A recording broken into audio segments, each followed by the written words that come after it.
सभी को नमस्कार। मैं कविता दुआ करनाल से पॉलिटिकल साइंस लेक्चरर स्वागत करती हूँ आपका +1 पॉलिटिकल साइंस की क्लास में।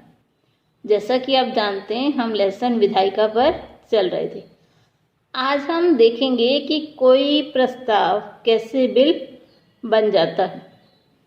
मतलब अगर लोकसभा में कोई भी बिल लाया जाता है तो उसे पारित करने की क्या प्रक्रिया है, उसके बारे में विस्तार से जानेंगे कि कैसे वो बिल पहले सदन फिर दूसरे सदन में जाता है और वहाँ से पारित होने के बाद राष्ट्रपति के हस्ताक्षर होने के बाद वो पास हो जाता है। उसके अलावा हम धन बिल और साधारण बिल में क्या अंतर है वो भी जानेंगे। तो आइए शुरू करते हैं हम अपना आज का टॉपिक।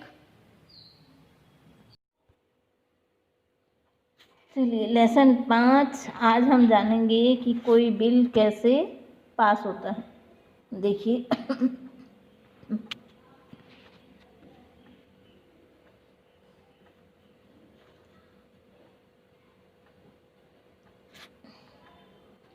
आज हम जानेंगे कि संसद में कानून कैसे बनते हैं। साधारण विधेयक मंत्रियों अथवा संसद के निजी सदस्यों द्वारा संसद के किसी भी सदन में रखा जा सकता है। इंग्लैंड की तरह भारत में भी विधेयक के 3 वाचन होते हैं, जो इस तरह से।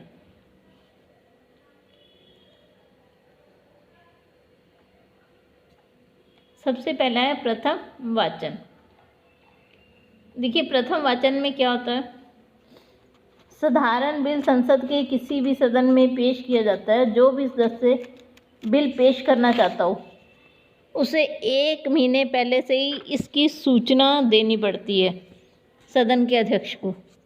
परंतु मंत्रियों के लिए 1 महीने का नोटिस देना अनिवार्य नहीं है।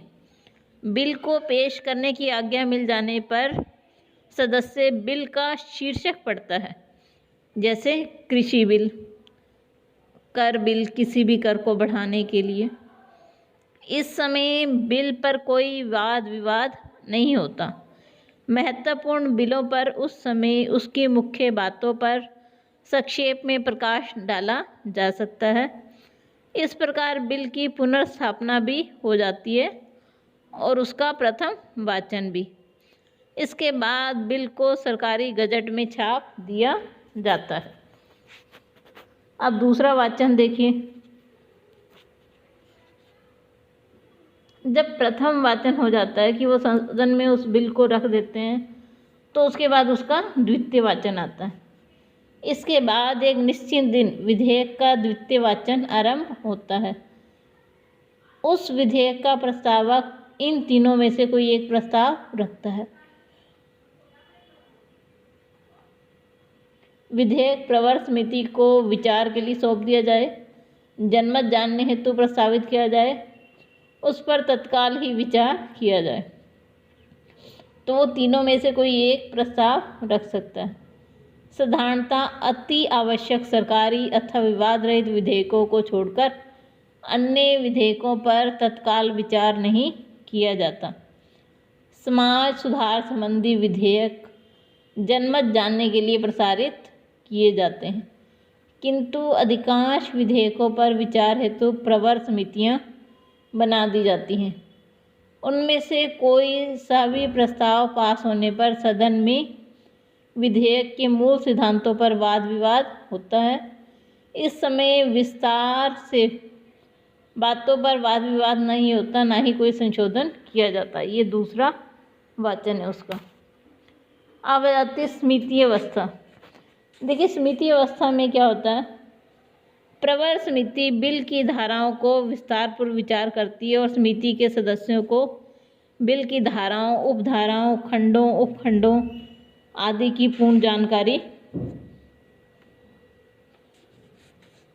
पर विस्तार करने के लिए अपने विचार प्रकट करती है और उसमें आवश्यक संशोधन का प्रस्ताव पेश करने का अधिकार है उसे।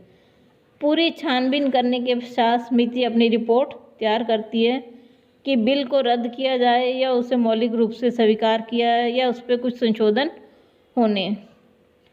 समिति अपनी रिपोर्ट निश्चित समय में सदन को भेज देती है। आपने देखा पहला प्रथम वाचन हुआ, फिर द्वितीय वाचन। द्वितीय वाचन में 3 में से 1 पर विचार किया जाता है कि समिति को भेजा जाए, जनमत किया जाए या तत्काल ही उस पर विचार किया जाए। तो अगर समिति के पास आता है तो समिति उस बिल को पढ़ती है। अगर उसमें लगता है कि इसमें कुछ संशोधन होना है या ठीक है तो वो उसके अनुसार अपनी रिपोर्ट देती है। अब आ जाती है प्रतिवेदन अवस्था। देखिए प्रतिवेदन में क्या होता है।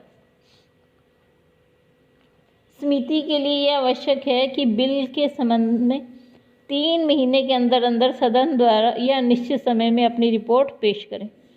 रिपोर्ट तथा संशोधन बिल को छपवाकर सदन के सदस्यों को बांट दिया जाता है।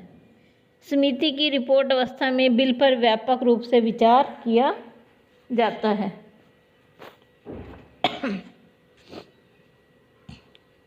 और बिल की प्रत्येक धारा तथा समिति की रिपोर्ट उनके द्वारा पेश किए गए संशोधन पर विस्तार से वाद विवाद होता है। वाद विवाद के बाद या तो वो बहुमत से पास होता है बिल या फिर रद्द हो जाता है। ये है अगली अवस्था। फिर आता है तृतीय वाचन। देखिए तृतीय वाचन किसी बिल की अंतिम अवस्था है। इसमें क्या होता है, तृतीय वाचन में किसी बिल इस अवस्था में प्रस्तावक यह प्रस्ताव पेश करता है कि बिल को पास किया जाए। इस अवस्था में बिल की प्रत्येक धारा पर विचार नहीं किया जाता, केवल सामान्य सिद्धांतों पर ही बहस की जाती है। बिल की भाषा को अधिक स्पष्ट बनाने का प्रयत्न किया जाता है। अगर उसमें कुछ ज़रूरत हो तो वो संशोधन किए जाते हैं। अगर विपक्ष को सही नहीं लगता तो बिल रद्द भी हो सकता है। तो अब तक हमने जाना प्रथम वाचन, द्वितीय वाचन, समिति अवस्था, प्रतिवेदन, मतलब जो समिति ने ठीक करके रिपोर्ट उधर भेजी तो उस पर अब विचार विमर्श होगा। तृतीय वाचन में अगर उसमें ज़्यादा परिवर्तन होने हैं तो उसे कई बार रद्द भी किया जा सकता है, अन्यथा पास हो जाएगा। उसके बाद आता दूसरे सदन में भेजना। दूसरे सदन में भी सेम यही कार्रवाई होती है, प्रथम, द्वितीय, समिति, प्रतिवेदन और तृतीय वाचन। वहाँ से पास होने के बाद बिल को राष्ट्रपति की स्वीकृति के लिए भेज दिया जाता है।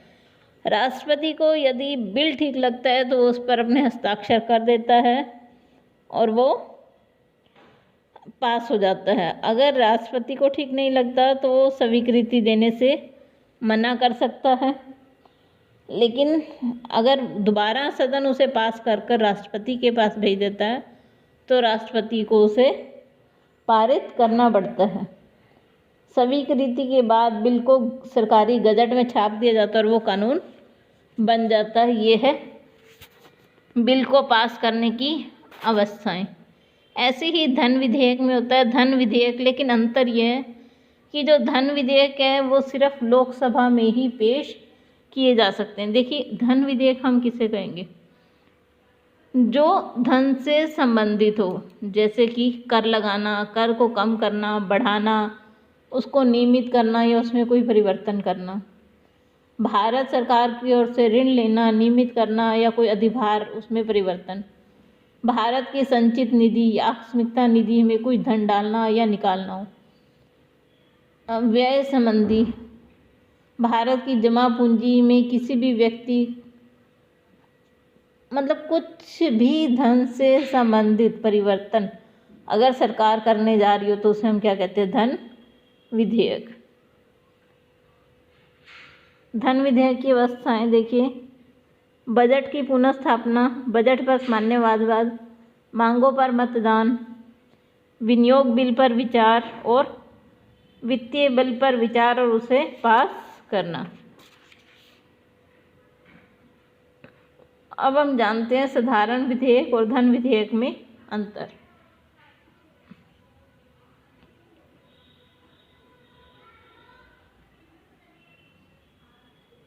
देखिए जो धन विधेयक है वो सिर्फ लोकसभा में ही पेश किया जा सकता है और जो साधारण विधेयक है वो किसी भी सदन में पेश किया जा सकता है।